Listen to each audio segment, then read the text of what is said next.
இந்த Friday office போகிறது மாதிரி ஒரு கடியான ஒரு விஷயமே இருக்காது. ஆனால் என்ன பண்ணுறது, நான் ஃப்ரைடே ஆஃபீஸ் போக வேண்டிய சுச்சுவேஷன். ஸோ என்னால் ஆஃபீஸ் போயிட்டு வரும்போது ரூபேஷ் சொன்னால், நான் வந்துட்டு எல்லாத்தையும் ரெடி பண்ணிவிட்டேன், டின்னருக்கு நீ ஜஸ்ட்டு கிரில் பண்ணிவிடு அது போதும் அப்படின்ட்டான். எனக்கு ஒரே சந்தோஷமாயிடுச்சு.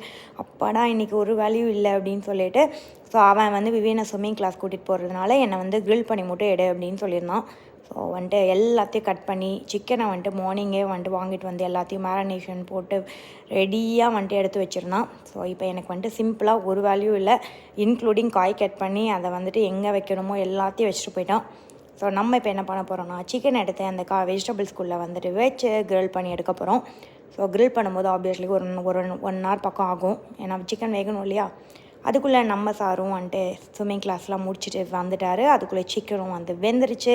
நம்ம டுடே செஃப் வந்து சிக்கன் வந்துருச்சான்னு எல்லாத்தையும் செக் பண்ணிவிட்டு சொன்ன உடனே ப்ராப்பராக எடுத்து வச்சு டின்னரையும் சாப்பிட்டு சூப்பராக படத்தை பார்த்துட்டு படுத்தாச்சு.